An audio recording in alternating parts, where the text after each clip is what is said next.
The usually glorious and hopeful days of spring were really put into a new perspective this year. As COVID-19 struck around the world and we all found ourselves indoors, locked in, isolated, like we'd never had to be before in our lives.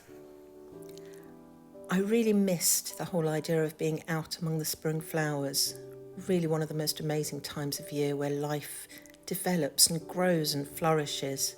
And here were we, stuck inside, wondering about safety, about health, about people around the world who were suffering and dying. I always like to try and find the positives in any situation.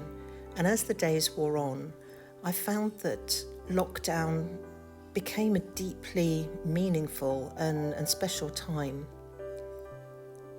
It was a time to go inwards and to start thinking, to start looking at the world outside and wondering what it is that made our lives tick, and do we need so much of it? I actually found lockdown a time of slowing down, of going inwards, of contemplating how I ran my life on a day-to-day basis, what I could let go of and what was important to me. It very quickly became aware that companionship and being in touch with the people we love was one of the most important things in my life. Being together and supporting each other. During lockdown, we all found completely different ways of doing that, things we'd never tried before.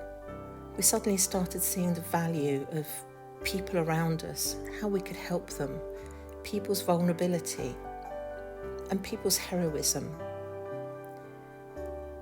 There was suddenly time to contact the people around the world that we never have time to have really good conversations with because life goes by on a day-to-day basis so quickly. So long phone calls, long web chats with people that normally I wouldn't have time to do that with became such a special thing. That link of staying together and staying in touch is what saw so many people through. This time brought so many positives, an opportunity to slow the pace of life and explore deeper inner learning, to be patient and loving with those we were locked in with, and to appreciate and miss those we were separated from.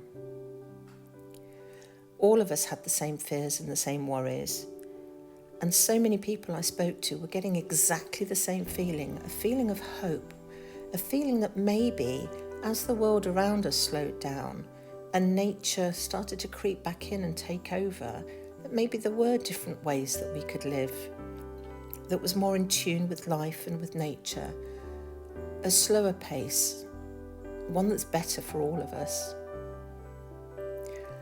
The painting of two magnolias with their petals intermingling brought me thoughts of how being together through the crisis makes us stronger and gives us the chance to find new and kinder, more tolerant ways of being together. The fact that it levelled us all out, whatever age, whatever creed, whatever race, whatever size, or whoever we are in life, everyone around the world was going through exactly the same thing. It equaled us in a strange way. There was a feeling of acceptance as well, of really growing from the inside and looking forward to creating a slightly slower paced life even when we came out of the pandemic. But most of all, that we are all together and that in being together we support each other, and that's what really matters in life.